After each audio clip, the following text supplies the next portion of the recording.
Buenos días, ¿cómo están? Saludos. Ok, en el día de hoy vamos a dar inicio al tema número 3 correspondiente a la validez de la venta, en el cual vamos a tocar el punto de lo que es el precio, la definición, caracteres y cosa vendida, así como los requisitos de la cosa, objeto de la venta, entre otros puntos. Buenos días con el día de hoy, en el día de hoy, pasando la asistencia. ¿Cómo están, muchachas? Excelente. ¿Cómo estuvo el fin? Ok. Vamos a tomar la asistencia por acá, ¿sí? Valentina Vázquez. Presente. Inri Polanco. Presente. Adriana Oropesa. Presente. Ok. Nos falta la amiga Rosángel que está en el baño, ¿no? Ok. Entonces, bueno, presente por acá Rosángel. Bueno, muchachas, en el día de hoy vamos a tocar el punto de la validez de la venta. ¿Sí? Validez de la venta. Ok. ¿Tiene su código civil y eso, no? Sí. Ok. Vamos entonces a dar un repaso en relación a todo esto. ¿Sí recuerdan la última clase que dimos? ¿De qué tratamos? ¿De qué hablamos? ¿Qué comentamos? Estábamos hablando de la capacidad del poder, las incapacidades específicas, las modalidades de la venta. Ok. Permuta. Muy bien. Cuota litis. Ok. La venta. 481 del Código Civil y el 77 de la Constitución. Muy bien, muchachos. Se ven que están estudiados y han repasado. Ok. En el día de hoy entonces vamos a continuar con esa parte de la venta, que es la validez de estas ventas, de todo lo que hemos hablado anteriormente, pero en este caso va a ser cuando el contrato es efectivamente válido, ¿no? Y vamos a definir aquí el precio, la definición como del precio, las características, la cosa vendida y los requisitos de la cosa objeto de esta misma venta. Acuérdense que cuando hablamos de venta estamos hablando en forma general. Una venta de un inmueble, una venta de cualquier cosa que nosotros queramos vender. Desde un taladro, un panel de hielo, un panel solar, lo que a ustedes les venga en la mente para poder vender. Entonces, vamos a definir lo que es el precio. Vamos a hacer una definición de qué es el precio. El precio, copien por allí, por favor, es la suma dineraria. Por un servicio. Es correcto, por supuesto. Ya vamos a colocar qué es el precio. Y ahorita ustedes me van a dar un concepto o una definición propia para hacer la clase un poco dinámica. Es la suma dineraria que representa el valor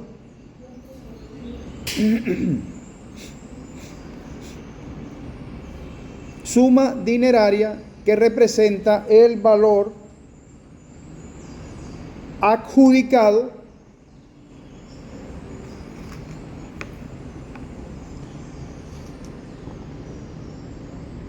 adjudicado por las partes a la cosa vendida. El precio es la suma dineraria que representa el valor adjudicado por las partes a la cosa vendida.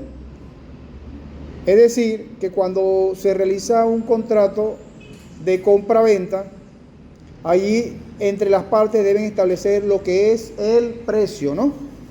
El precio que va a estar fijado en moneda de curso legal, en este caso en Venezuela, y tasados referencialmente a la orden del día del Banco Central de Venezuela. Es decir, que si el dólar está hoy a 60 bolívares, 60,58, a ese precio debería tasarse ese tipo de negociación. Acuérdense que generalmente cuando hacen este tipo de ventas, tienen siempre tiene que tasarse es en referencia al dólar, pero a Banco Central. Pero como tenemos una economía muy fluctuante, una economía, vamos a llamarlo de esta forma, inestable en relación a la moneda, hay muchas personas inescrupulosas que se dan la tarea de cobrar el bolívar, es decir, el precio de la venta en $1 que está mucho por encima del paralelo, que eso lo estamos viendo ahorita y nos está afectando pues nuestra economía, porque todos los negocios deberían ser en principio que ellos cobraran o hicieran sus transacciones en base al Banco Central, es decir, al dólar paralelo. Pero sabemos que hoy en día en la práctica no ocurre de esa forma. Entonces, indicamos lo que es la parte de los caracteres. Tomen nota, por favor. Los caracteres. Sí.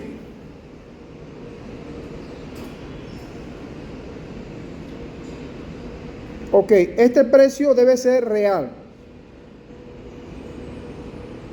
El precio debe ser real, serio, determinado o determinable. Real. Serio, determinado o determinable. Vamos a explicar cada uno de ellos.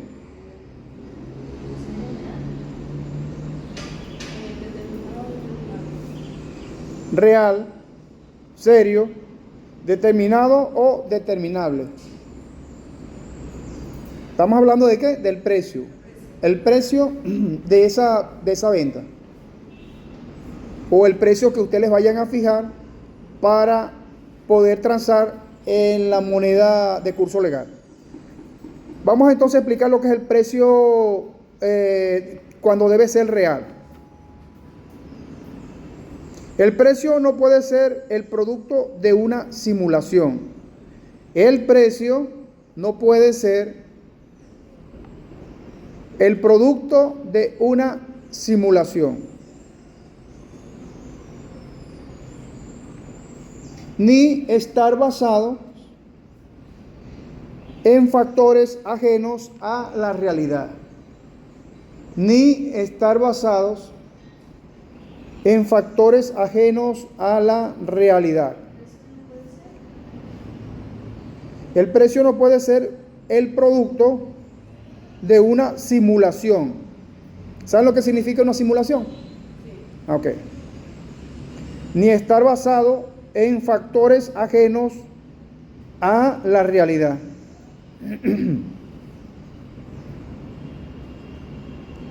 En segundo lugar, debemos explicar lo que es el precio cuando es un precio serio. Ahí vamos a explicar esta parte, a qué se refiere esta parte del cuando debe ser serio el precio, ¿no? Esto significa que el precio debe ser un precio verdadero al valor de la cosa.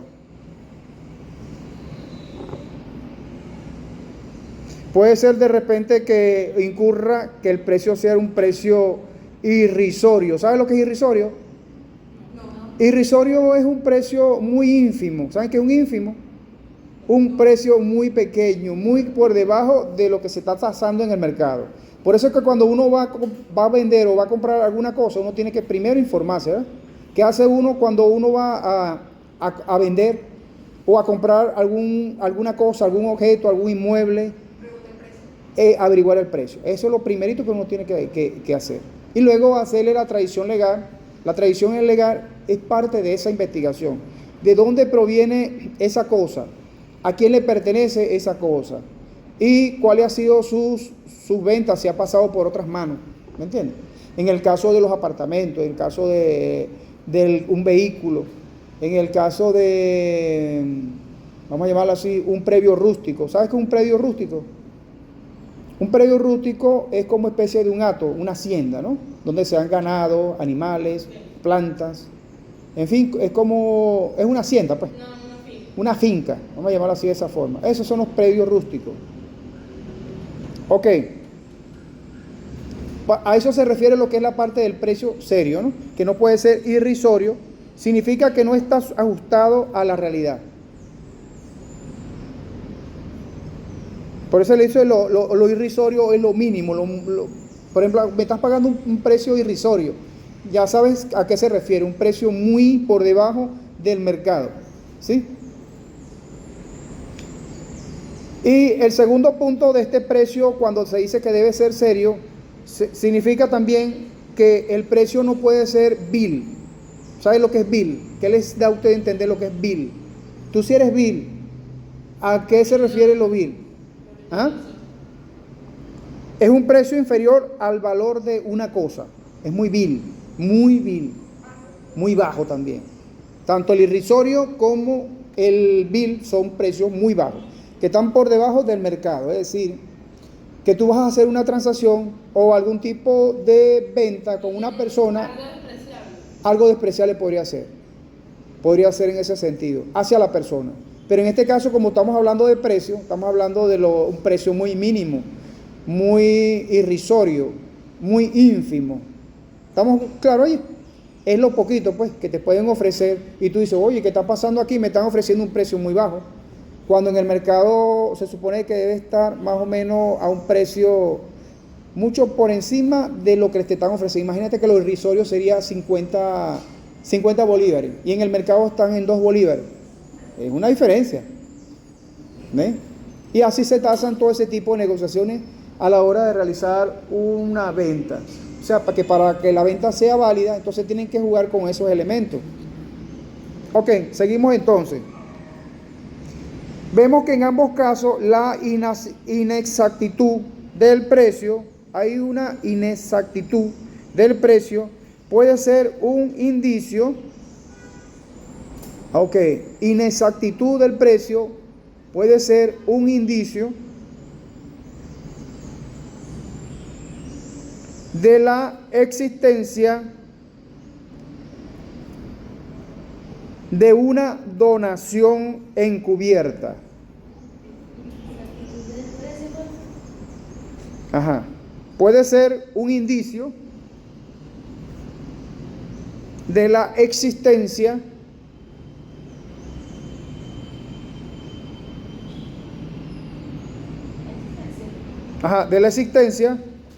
de una donación encubierta. ¿Saben qué es una donación? Sí. Ok, existen también los contratos de donaciones en el cual podrían colocar en este sentido un precio muy irrisorio, un precio muy ínfimo, un precio vil, que no estaría entonces, como dice aquí la normativa, un precio que no está ajustado a la realidad. Por ejemplo, yo le quiero hacer una venta a una tía, ¿sabe? Pero se lo quiero donar, que le quiero donar un apartamento. Entonces, fijamos un precio porque tiene que estar establecido un precio, más o menos algo, uno lo llama jurisprudencial no, justipreciado.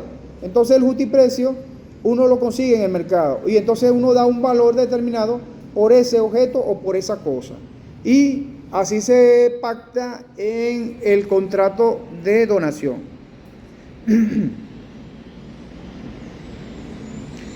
En el otro punto que tenemos que explicar es cuando el precio debe expresarse en moneda de curso legal, que es lo que estamos hablando.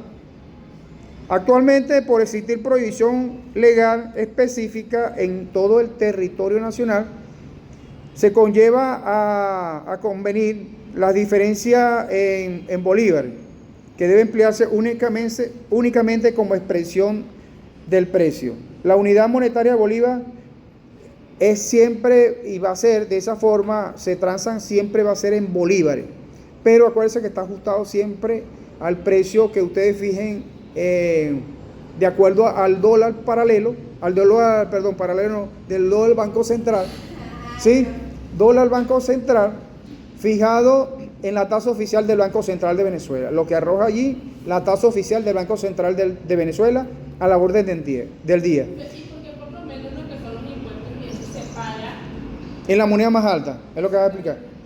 Porque eso fue una resolución que ellos acordaron para acordar el precio de la moneda más alta. O sea, como dando a entender, parecido como si estuviesen jugando con el precio del paralelo. Ese otro punto, que ese ahorita no lo vamos a tocar aquí, pero sí es parte de esa situación que estamos viendo, ¿sí? Los impuestos, todos los aranceles están fijados en esa, porque prácticamente estaban fijados, acuérdense que estaban anclados al petro, y como el petro prácticamente ha quedado en desuso, más sin embargo hay notarías, hay registros que todavía se rigen por el precio, dándole un valor aproximado de acuerdo al aumento del dólar.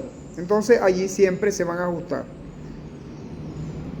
Pero siempre van a fijar el euro como la moneda por lo menos para las multas, por lo menos para lo que es la parte de los impuestos, el de los derechos arancelarios. Es una moneda que ya se escogió como punto de lanza o de iceberg en relación a esos pagos. ¿Es legal que un local cobre hasta 6 euros? No, hay muchas contradicciones, por supuesto. Que mucho el comerciante, porque yo como si yo tengo un local ¿Ok? y yo voy a cobrar la tasa de euro porque a mí las multas me las cobran a euro, pero entonces no puedo cobrar euro, tengo que cobrar tasa de dólar. Sí, lamentablemente así se está jugando hoy en día con esa situación. Pero fíjate una cosa, si hay unas providencias que le establecen al comerciante, y mientras eso no se reforme, eso va a seguir haciendo de esa forma. Al comerciante tiene que pagar, tiene que adquirir los productos, vender, adquirir lo que vayan a darle por el precio de lo que esté vendiendo en moneda de curso legal, es decir, moneda de curso legal y precio del Banco Central. Lamentablemente es así. ¿Por qué? Porque están expuestos a que cualquiera puede denunciarlo. Y entonces, ¿qué pasa? Inmediatamente viene ¿quién? La caballería a cerrar el negocio. Ustedes saben cómo está funcionando eso, ¿eh? Inmediatamente. Pero también uno a veces se pone a ver la parte del comerciante, y tienes toda la razón. Pero el problema es que hay una especulación, y no es nada más los comerciantes. Esto se está dando de forma globalizada en todo el territorio. ¿Ves? Porque hay personas muy inescrupulosas que se han dado la tarea a comercializar el dólar por encima del precio que está fijado. Y lamentablemente no respetan la norma, pues no respetan la normativa. Y entonces, ¿qué pasa? Caemos en un ilícito, ¿sí? Justamente a eso nos estamos refiriendo en cuanto al pago de la moneda de curso legal. El precio entonces debe ser determinado, vamos a explicar esa parte. Esto ocurre cuando aparece mencionado en el contrato. O sea que el precio debe estar establecido ya en el contrato. No que te voy a establecer un precio más adelante, no. Todo lo que usted establezca en el contrato, eso es lo que va a ser válido, pues. Porque a la hora de que ocurra algún tipo de situación de que no se dé ese contrato de venta, ¿verdad?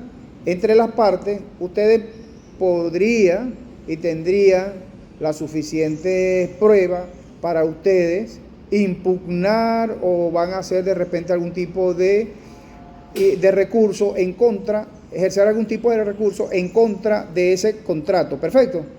Y eso es lo que le va a ustedes prueba fundamental para más adelante, para hacer un estrado en un juicio y confrontar esa situación. Entonces el precio debe ser también determinable. Determinable. ¿Por qué determinable? Porque puede ser que el precio no aparezca en el contrato, que es lo que también hay las dos formas, que no aparezca en el contrato, pero en ese caso debe mencionarse elementos para determinarlo. Es decir, que el precio puede ser determinado por un tercero, conforme a la decisión común de las partes y de acuerdo al artículo 1479. ¿Quién me lee el artículo? Ese es la parte, el determinado. ¿Mil qué? 479. Este es el determinable y el determinado. 1479. Dice que el precio de la venta debe determinarse y especificarse por las partes. Ajá, dime, Valentina. 1479. Por favor, puedes leerlo, Valentina. Dice que el precio de la venta debe determinarse y especificarse por las partes. Sin embargo, el precio puede quedar sometido y admitir. tercero nombrado por las partes en el acto de la venta. También puede estipularse que una elección del tercero se haga con posterioridad por las partes de común acuerdo, como tal quede estipulado en la convención el modo de nombrar al tercero a falta de acuerdo de las partes. Si el tercero escogido no quiere o no puede hacer la determinación del precio, la venta es nula. También puede convenirse en el precio que se fije con referencia al corriente en un mercado o en un día determinado. Ok. Justamente, uno de los requisitos indispensables es que el precio esté fijado ya en ese contrato. Es decir, que ustedes le pongan o le coloquen el valor justipreciado de la cosa. Por ejemplo, ustedes van a vender una cosa, ustedes tienen que decir, bueno, esta cosa vale tanto. Entonces tienen que fijar el precio para que así entre las partes puedan llegar a un acuerdo de la venta de ese objeto o de esa cosa, para que sea válida, ¿sí? Si no está el precio determinado en el contrato, por consecuencia, la venta sería entonces nula, ¿no? Que es lo que te dice la ley. Sería entonces nula. ¿Por qué? Porque no aparece uno de los requisitos indispensables o los elementos para que se pueda validar un contrato. Vamos a pasar lo que es la cosa vendida.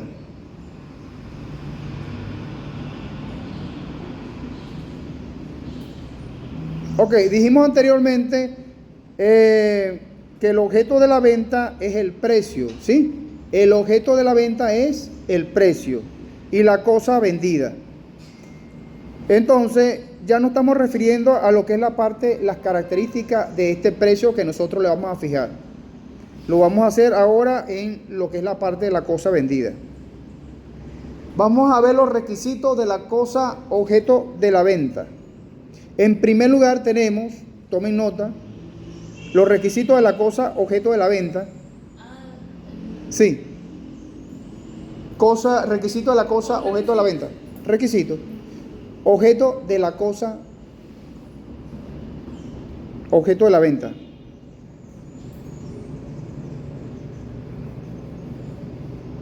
Ok. Las condiciones establecidas en nuestro ordenamiento para el objeto del contrato, es decir, la cosa vendida, están definidas en el artículo 1155. 1155. ¿Quién lee 1155, Valentina? ¿O INRI? ¿Oropesa? 1155. 1155.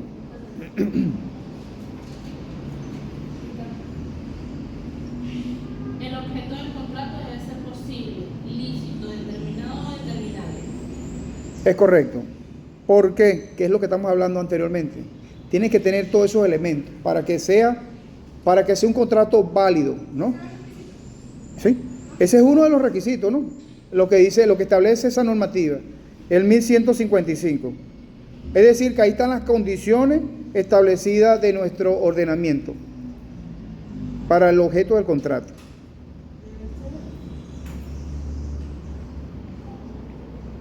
Debe ser posible, lícito, determinado. Debe ser posible, lícito. Entonces, en este contrato encontramos lo que es la posibilidad. Cuando se dice que el objeto debe ser posible, se refiere fundamentalmente a la posibilidad de la existencia de la cosa. Posibilidad de existencia de la cosa. A eso se refiere lo que es la parte de lo posible. Es decir, que la cosa pudo existir o que puede existir en un momento de la venta. También se juega en un futuro la venta de una cosa.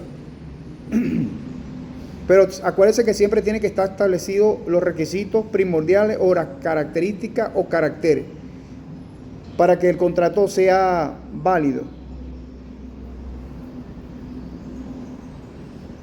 Ok, vemos también que la venta de las cosas ya parecidas al momento de la venta, las cosas, la venta de cosas, la venta de cosas, vamos a llamarlo así, venta de cosas ya parecidas para el momento de la venta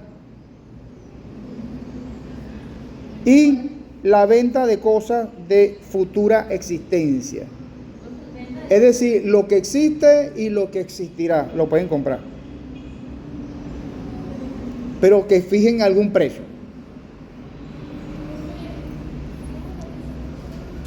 ¿Ah? Ya va, en pausa. Seguimos entonces con lo que es la venta de cosas ya parecidas para el momento de la venta. Cosas, venta de cosas ya parecidas para el momento de la venta.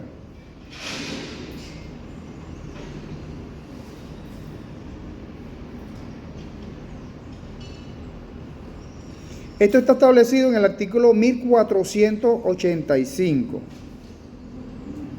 que dice: si en el momento de la venta la cosa vendida ha aparecido en totalidad, la venta es inexistente. Si en el momento de la venta la cosa vendida ha perecido, ¿sabes lo que es perención? La venta de la cosa, perención. Perención es como especie de un tipo de extinción. Vamos a llamarlo así, extinto. Pero no existe.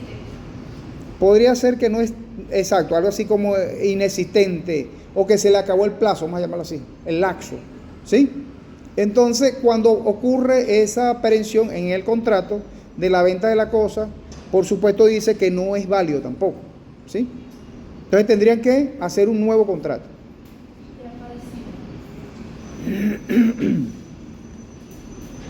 El artículo es 1485, que dice: si en el momento de la venta la cosa vendida ha perecido,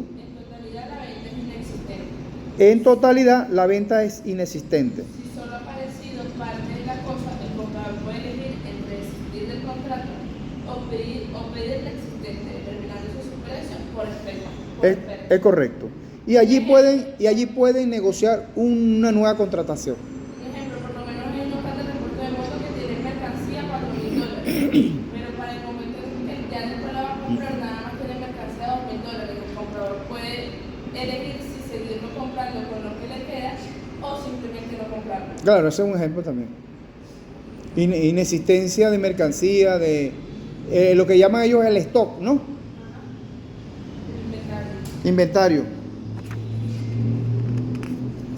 Contemplamos también dos posibilidades que son, en primer lugar,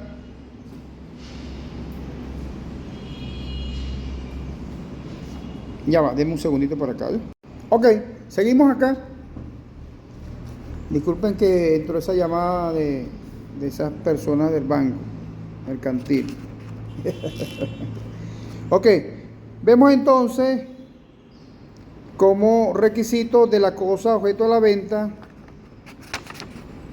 contemplamos que existían dos posibilidades, ¿no? En primer lugar, que para el momento de la venta la cosa haya perecido en su totalidad, que es lo que estamos hablando en ese artículo, ¿no? Entonces la venta es inexistente, pues que no llegó a perfeccionarse. Cuando dice que no llegó a perfeccionarse, significa que la venta no se concretó, no se realizó, y por lo tanto podrían realizarse unos nuevos contratos, ¿sí? En relación a un precio totalmente diferente, si lo consideran las partes. Entonces el otro requisito sería que solo haya perecido parte de la cosa. Está la perención total de la cosa y la perención de parte de la cosa, en el cual el comprador pueda desistir del contrato de venta y que la cosa objeto de esta venta sea la parte que no pereció. Es decir, que el vendedor, o decir que la persona que vaya a comprar esa cosa pueda comprar la parte que no pereció. O sea, pueden llegar a hacer un contrato nuevamente, pero por la cosa que no pereció. Ese fue el ejemplo que yo le di ahorita. Ok. Tienen existencia, ese es podría ser un buen ejemplo, ¿sí? O de repente, vamos a poner otro ejemplo, Valentina, ¿me ayuda Valentina? Un ejemplo. Vas a vender alguna cosa y resulta que la mitad de esa cosa pereció. Pereció es que se extinguió, se puso mala, etcétera. Y entonces, pero ya tenías ya un contrato de venta con la persona, ya pactada. Y entonces esa persona se retracta y quiere comprarte la mitad de la cosa. ¿Es posible? Por supuesto que sí es posible, ¿eh? Te va a comprar la mitad de la cosa. Ajá. De la cosa que no pereció, es decir, que no se puso mala. Vamos a poner las verduras, por decirte algo. Otro ejemplo puede ser un terreno de una casa.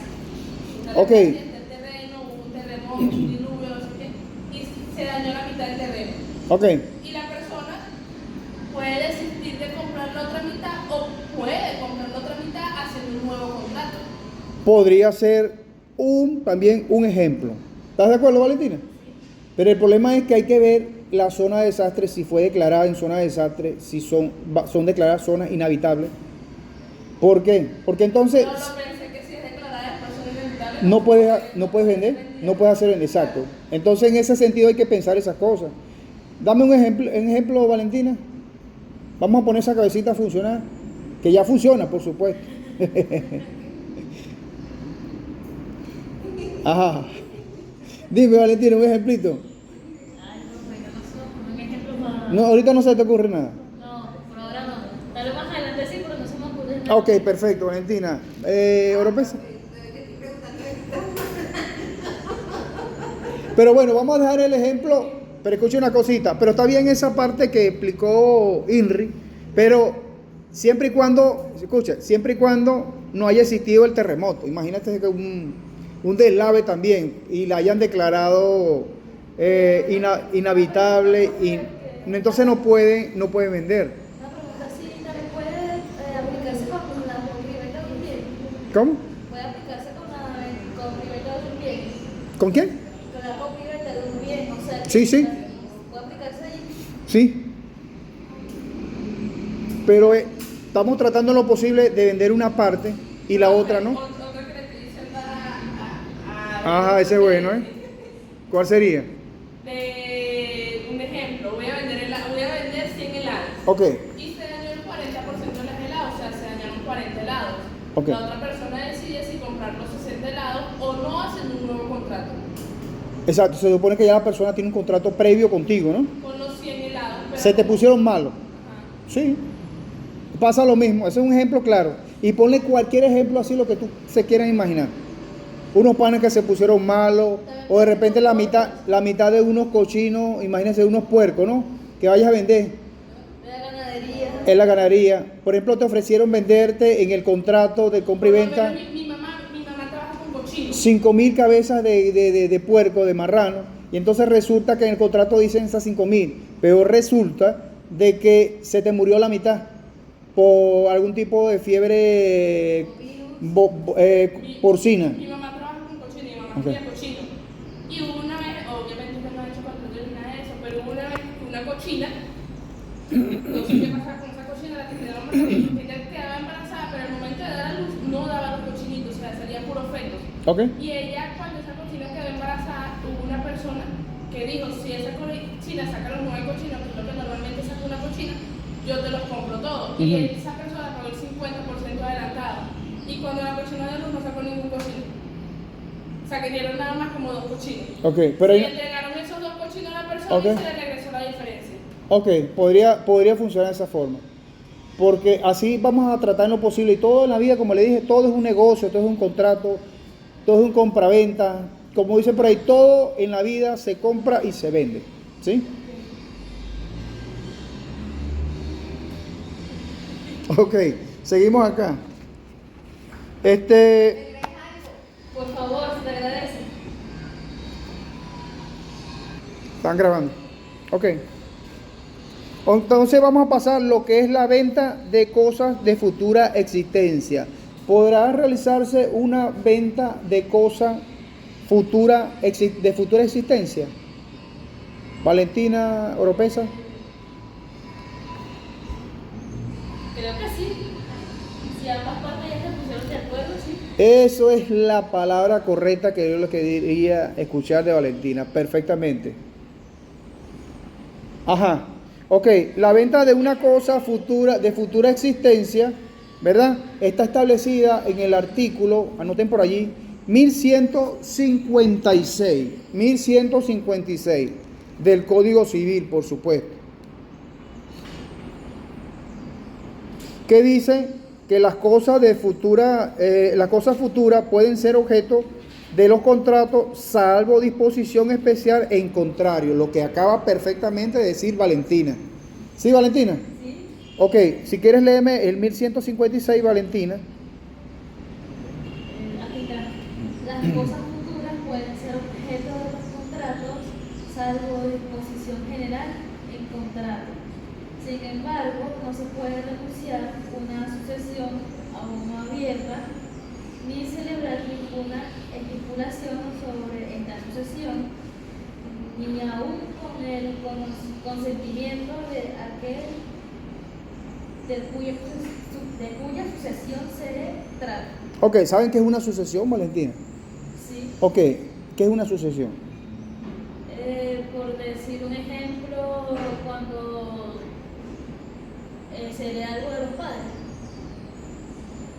ya sea de padres, abuelos, en el caso de los tíos, si no tienen hijos, se pasan a... Ok, es correcto. ¿Cómo dijiste, perdón? Sucesión. Profe, ya va, discúlpeme, que estoy en clase, pero los del trabajo me llegan y me están comentando a mí. Se me pregunta que Ok. yo le respondo que uno hereda, ya sea los padres o los tíos. No, como una transmisión de derecho. Y así. Transmisión de derecho, ¿no? Sí, pero yo entendí lo que ella más o menos quiso decir. O sea, que es como la herencia de los padres que dejan, por supuesto, le faltó varias cosas y una vez que estos fallecen, ¿no? Sí. Sí, porque la sucesión se da en vida o se da en muerte. Después de la muerte. Después de la muerte, correcto. Nadie hereda No, en y vida. ahí es donde sale Todo el mundo ahí es donde aparece que presumen o pretenden tener un derecho. cuando mi papá se murió, por estaba muy pequeño, pero cuando mi mamá, se supone que nada más éramos nosotros y mis otros dos hermanos por parte de su matrimonio anterior. Pero al momento de que mi papá murió, en la funeraria llegaron hijos que no conocían. No conociendo. Y la herencia que se dejó en ese momento fue repartida entre mis dos hermanos mayores y los demás, y mi hermano y yo nos quedamos sin nada. Wow. Eso hace mucho tiempo ya. Hace años, cuando yo tenía, estaba pequeño, Ah. tenía como 4 años, y mi hermano tenía como 7. Nadie impugnó, nadie dijo nada. No, y mi mamá dijo en ese momento como que bueno, ya les harán más falta que a nosotros. Vamos a dejarlo así, una cosa así. Sí. Y llegó otra mujer diciendo que era su esposa, pero que no era la que No. fue un tema. Eso siempre suele ocurrir, puede ser preferible a veces, bueno, que a veces uno nunca sabe en qué momento uno va a partir de esta tierra, ¿no? Porque acuérdense que estamos de pasada, hoy estamos acá, mañana no sabemos. Más bien tenemos que darle gracias a Dios que todos los días respiramos, amanecemos con bien. De repente con una pata torcida, como dicen por allí, pero caminando, respirando y bueno, y tratar lo posible de no meterse en problemas con nadie. Y vivir la vida tranquilo, pues dejar quieto al quien está quieto, dejar a la gente vivir, no meterse en problemas con nadie. Pues yo digo que la vida es una sola y estamos de paso. Y en este sentido, cuando nosotros perecemos, en este sentido, viéndolo desde este punto de vista del contrato, también van a salir muchas personas que van a pretender tener un derecho sobre lo que uno deja, ¿sí? Entonces allí es el problema. Pero por supuesto que la persona estando en vida puede vender, ¿no? Puede perfectamente hacer la venta de sus bienes para tratar en lo posible de solventar o de dejar esa situación tranquila. Pero el problema es que no sabemos cuándo vamos a fallecer. Y lo otro es que si vendemos todo, ¿cómo nos quedamos? Nos quedamos sin nada, ¿verdad? Entonces es una cuestión totalmente digna de pensar, ¿no? Porque si vendemos en vida lo que tenemos, nos vamos a arrimar en casa de una hermana, de un familiar, un tío, una amiga, un amigo. Entonces es un problema, ¿ves? Pues entonces estamos creando nosotros mismos un caos. Por eso es que siempre se da esa parte de la sucesión. No nos da tiempo, por orgullo, por cualquier cosa. Y nos quedamos con lo que nosotros tenemos. Pero acuérdense que nosotros no llevamos de esta tierra nada, absolutamente nada. Y los que vienen detrás son los que van a reclamar, los que presumen o los que se presume de que tienen ese derecho, ¿sí? De reclamar esa herencia. Por lo menos yo ahí en sucesiones como concepto puse transmisión de un derecho y obligaciones de una persona fallecida, el causante, como se dice, a sus herederos y legatarios. Es correcto. Así lo puse un poco así tal cual, por si acaso. Claro, por si acaso. ¿Saben qué es el de Cujus? ¿El qué? El de Cujus. No. Eso lo van a escuchar mucho. Y deberían de escucharlo, de conocerlo. El de Cujus es parecido al causante, ¿no? Que es el consecuente, es decir, que el que ocasiona toda la situación de un patrimonio. Por ejemplo, el del Cujus es el fallecido, que es el que deja la herencia. O causante también se le dice. ¿Sí? Son los mismos. Los vas a escuchar mucho por ahí. Más que todo en la parte del acta de función vas a escuchar el de Cujus. Escuché más que todo cuando vi clínica jurídica. Ajá. Escuché más que todo causante. Ok. Causante y legatario. Sí. Causante, el de Cujus, heredero, o sea, en fin. Ok, seguimos entonces. Anotaron ahí que es el 1156 del Código Civil, que es el que estamos leyendo ahorita, ¿no? En 156 es el que leí. Ok, esto quiere decir, jóvenes, que en pocas palabras, según lo que indica este artículo, que no se pueden vender herencias inexistentes, ¿sí? Porque tal cual como ustedes lo han indicado, primero se presume lo del derecho y acuérdense que todo es debatible o refutable luego de la muerte del causante, ¿sí? O el de Cujus, para poder tener ese derecho y poder reclamar lo que esa persona haya dejado y que le corresponda verdaderamente al heredero único y universal. Porque primero tiene que investirse de esa Y si no tiene de esa cualidad. rotando y rotando, si no hay hermano, se va rotando y rotando hasta que llegue el primo más lejano que tenga, etcétera.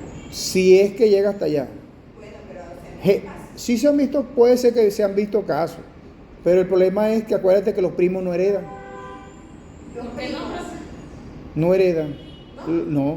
Acuérdense que quienes El único familiar que tiene vivo, pudiese intentarlo y pudiese ser que se dé. Por eso es que tú ves que generalmente que el fisco se queda con todo. Porque ¿qué pasa? Para tú ubicar a esa persona y que la persona, acuérdense que tiene un tiempo perentorio. Y entonces tú en ese tiempo no haces la declaración. Por ejemplo, en el CENIA tiene 180 días para declarar. Y si no, eso pena a lo que es la parte de multa. Y entonces la gente por la cuestión de la misma apatía, deja, no, yo no voy a meterme en ese problema, etcétera. Claro, si ven la cosa sustanciosa, cualquier vivo quiere tener un derecho, ¿me entiendes? Acuérdense que eso es, las sucesiones vienen de esta forma. Primero heredan ¿quiénes? La esposa. Segundo, los hijos. Después, ¿quién me hereda? puede ser un padre Los padres. ¿De quién? De los causantes. del causante. Bueno, cualquiera de los dos Y causantes. después del padre vienen los hermanos. Los hermanos en última instancia. Los sobrinos no, ni los nietos. Porque los primos ni los. Pero si un hermano. Pero escúchame, al menos, si un hermano fallece, lo que me vas a decir, pero eso se llama forzoso. Pero yo tengo. Si entra, es decir, si el hermano de esa sucesión fallece, ¿verdad? Tiene 100 hijos, lo que sea, lo que le vaya a corresponder a esa persona, se lo reparten entre esos 100 hijos, una porción. Ese es el problema de ellos. Te voy a dar $100, que fue lo que correspondió, por ejemplo, eran 6 hermanos y lo vendieron $600. Ya la fallecida era la señora y el papá. Esa era la sucesión. Pero de herencia hay nada más $600. Entonces le corresponde a cada uno $100. Pero de esta familia, de uno de los hermanos, o mejor dicho, de los hijos, de los causantes, dejó 100 hijos. Van a repartir esos $100 entre esos 100 hijos, porque ya le dieron su parte. Puede ser que ocurra también que por generosidad algunos de los que están en la sucesión renuncien a ese derecho. Sí, eso se hace a través de una notaría, renunciando lo que es la parte de derecho, indicando. Que generalmente muy pocos ocurren, porque entonces se transa. Entre 100 hijos y tú me estás diciendo que $1 para cada uno. es un ejemplo. Pero, Mira, con esta economía, pero es el problema de ellos. Ya tú repartiste, hiciste la repartición, hiciste la declaración sucesoral, entonces te permitió pues para hacer, ya cada quien tuvo lo suyo, se hizo la repartición, que esa es la última parte. Porque para que lleguen a la repartición, primero ellos tienen que patar y kung fu. ¿Por qué? Porque es difícil a veces ponerse de acuerdo, porque hay muchos intereses, es lo que te digo. Ahora, si tú eres buena de corazón y sabes cómo está la situación, si mi hermano lo necesita, yo no tengo por qué yo oponerme de que mi hermano herede mi parte. ¿Y qué pasa? No pasa de esa forma que tú le quieras donar esa parte a tu hermano, no. ¿Qué pasa con esa parte de que tú le vas a donar a tu hermano? Cedes el derecho, pero estás cediendo el derecho a la sucesión, porque es una sucesión. Y entonces ese porcentaje que te corresponde a ti, se lo reparten en los otros hermanos. Y si de repente hay otro hermano que tiene buen corazón, digo, bueno, yo también voy a renunciar y le cedo el derecho.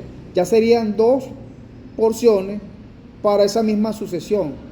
Y así se va repartiendo. Y por supuesto le va a corresponder una parte más sustanciosa a todos, porque acuérdense que tienen que repartirse por partes iguales. No es... No. Vamos a cortar aquí un momentico. Ok.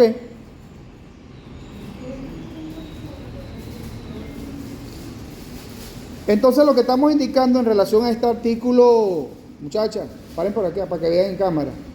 En este artículo 1156, que dice, en otras palabras, no se puede vender entonces las herencias inexistentes, es decir, aquellas que pudieran producirse solo a la muerte del causante. Es lo que estamos hablando, ¿no? ¿Sí? Vale decir cuando se realice la apertura de alguna sucesión y que desde luego no existen mientras la persona esté viva. ¿Qué quiere decir? Que la única forma que esta persona pueda heredar o pueda repartirse lo que es la parte de la sucesión a través o después de la muerte, ¿no? Una vez que la persona o el causante perezca o fallezca. Ok. Al efecto del Código Civil se agrega entonces el artículo 1484. Tomen nota. 1484, ¿qué es? Que dice, es inexistente la venta de los derechos sobre la sucesión. Es inexistente la venta de los derechos sobre la sucesión. Ok, seguimos entonces. Vamos a ver entonces la forma de venta de cosas futuras. Venta de cosas futuras. Formas. Forma de venta de cosas futuras. En primer lugar tenemos la venta no se produce si la cosa no es entregada. La venta no se produce si la cosa no es entregada. Es una cuestión lógica, ¿no? Si estamos comprando algo, si hay un contrato bilateral, si hay un contrato bilateral y no es entregada la cosa, por supuesto, la cosa queda sin efecto. A eso se refiere venta de cosas futuras, forma de venta de cosas futuras. La venta de cosas futuras, entonces, en la modalidad se presume que ineludiblemente el vendedor ¿En la modalidad se presume? ineludiblemente en el vendedor la obligación de entregar al comprador la cosa vendida una vez que ésta exista, de manera que la venta no se produce Ya va. La obligación de entregar. al comprador la cosa vendida.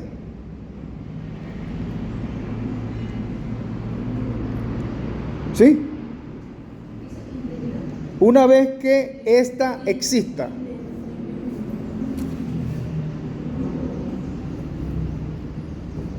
Es decir, que la venta no se produce si la cosa no es entregada. Porque se supone que si cuando hagamos o hacemos un tipo de negociación o una venta, por supuesto tenemos que recibir algo a cambio. Y algo a cambio es la cosa, ¿no? Que estás, que contrataste en ese momento, en ese contrato, valga la redundancia. Y entonces está establecida esa cosa o ese objeto en ese contrato de venta. Entonces, si la cosa no es entregada, por supuesto, ¿qué pasa? ¿Es válido el contrato? No. Ok. No se perfecciona el contrato. Una estafa podría ser. ¿Ve? O incumplimiento del contrato. Exacto. Y podrían contactar o hacer un nuevo contrato para que o demandarlo. Las acciones que ustedes necesariamente quieran retomar en ese sentido. Ok. El comprador, esta es otra forma. La segunda, paga el precio aunque la cosa no llegue a producirse. El comprador paga el precio aunque la cosa no llegue a producirse.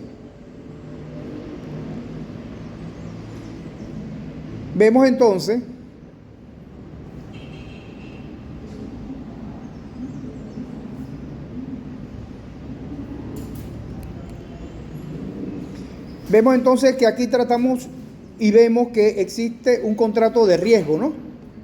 A lo que estamos refiriendo, a lo que dije la compañera, una estafa. Ok. ¿Por qué? Porque el comprador pagó el precio aunque la cosa no llegue a producirse.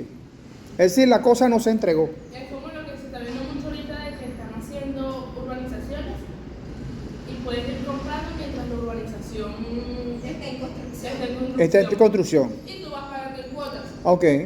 Muchas veces, Pero la yo- mayoría de las veces sí se termina y Claro. Y en empiezan caso a de quitar. que no se termine, Que no se termine, Ok. ¿Cómo quedas tú? ¿cómo quedó? y el dinero, Y el dinero. A muchas veces no te regresan el dinero. exacto, se desaparece la gente. La gente se desaparece. Eso es muchos modos operandi. También tenemos la parte de los que venden vehículos, ¿sabes? Que ofrecen vehículos, por ejemplo, del Estado. Mi mamá le pasó. En ese momento me acuerdo que yo estaba en televisión todavía, estaba con 24 años. ¿Ok? Ella Eso es muy común. Ella con una chama que era como amiga de mi hermano, pero mi hermano en ese momento estaba como en Colombia, algo así. Ella hizo a mi mamá como la compra como de 3 vehículos. En ese momento que ella tenía plata. Y era de cuadro. Ajá. Y después mi hermano se fue del país, los carros de él dijo como que no, devuelven mi plata, Ujú. ella le dijo como vamos a dejar así. Mi mamá le pagó la cuenta a mi hermano y ella agarró los carros de él. En total era como 8 Ok. carros en total.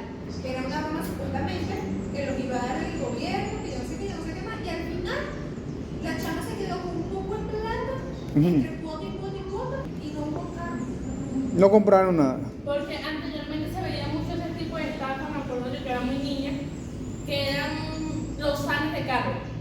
Entre comillas, era una empresa que hacía SAN de carro, pero entonces era de suerte, porque tú empezabas a pagar la cuota y a mí me tocaba el número 1, Ajá. pero no me tocaba que te lo daban de una vez. O sea, cuando terminaba la semana, que todos pagaban la cuota, había un bol y del bol sacaban el número que tocaba. Tú tenías el 1, el otro tenía el 2, hoy toca el 5. Y el que le tocó el 5 fino, fue a buscar su cara. Y después de ir delante tocaban puros números que nadie tenía. El primero siempre salía fino, pero de ahí en adelante eran puros números que nadie tenía. Y la gente tenía que seguir pagando su SAM porque eso cuando se finalizaba el SAM, así no le salía el carro. Y nada Sí. más que te van caro. Eso es muy común, ¿oíste? En esas ofertas son ofertas engañosas, que juegan con la dignidad de lo que es la parte del patrimonio de las personas. Y a la final no terminan recuperando el bien. Esas personas se desaparecen, se distribuyen el bien y ahí no fue nadie. Creo que ahorita se ve mucho ahorita es con las cosas de los negocios digitales. Ok, Por lo menos con Solesbox, un poco de gente cayó feo, porque lo que yo veo, mi perspectiva en eso, es que sí, al principio, los 2 o 3 primeros meses, ellas en verdad te van a producir. Tú le metes 100 $100 y te van a producir. Pero es para que la gente empiece a agarrar confianza y se empieza a meter del mundo y todo el mundo. Ya cuando ellos están llenos, se cayó la página. cierran el pote. Así mismo es. Y eso fue lo que pasó con esa página. Y muchas. Y muchas. Lo que pasa es que Solesbox fue la que más, como que la que más. La más común, pues. Y la que más generaba, tiempo dejaron. y la que generaba supuestamente más plata a la persona. No, y la que más tiempo dejaron porque Solesbox duró más de un año. Sí. Y normalmente esas aplicaciones cierran en 6 meses. Es menos. Y Solesbox duró más de un año. Y Raúl Soles, que es el CEO, en su Instagram lo dejó abierto y hay información, sí que están investigando, que no sé qué, porque se habían cerrado. Y ya Raúl Soles no sale ni en ninguna red social. No aparece en ningún lado. En ningún lado.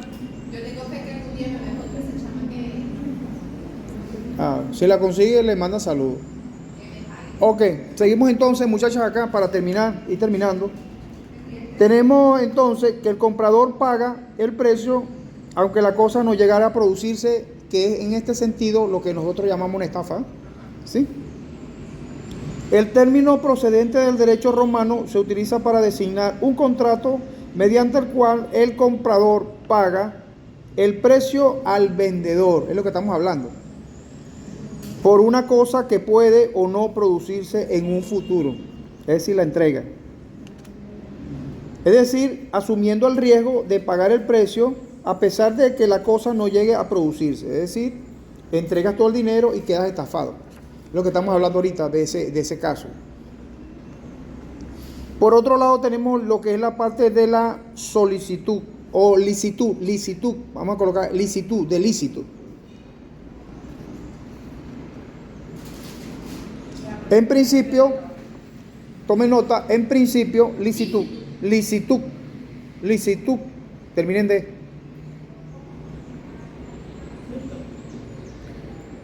Ok. Todos los bienes muebles e inmuebles, son susceptibles de ser vendidos. Por eso lo estoy diciendo, todo en la vida es un compra y venta. Todos los muebles y inmuebles Son susceptibles de ser vendidos. Pero hay restricciones que pudieran crear,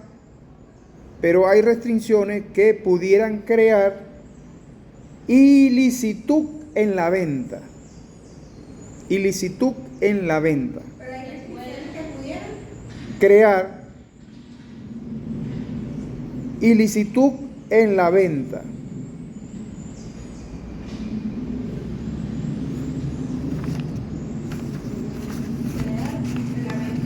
Ilicitud en la venta.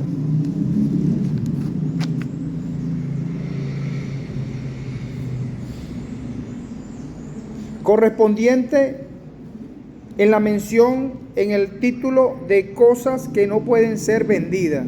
Hay cosas que no pueden ser vendidas según esto. ¿Ah? en la mención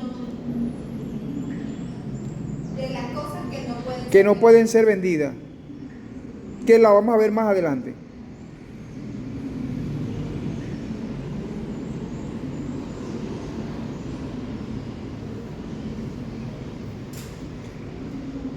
O la vamos a ver en este punto. ¿La vemos en este punto? ¿Qué hora es? 2 minutos para las 12. Ok, vamos a dejar entonces hasta este punto y la semana que viene vamos a ver las cosas que no pueden ser vendidas. Ok. ¿Sí? Bueno, muchachas, espero que estén bien, pasen un excelente fin de semana. Gracias por asistir. Estamos viendo. Cuídense. Voy a revisar los trabajos, las asignaciones. Gracias.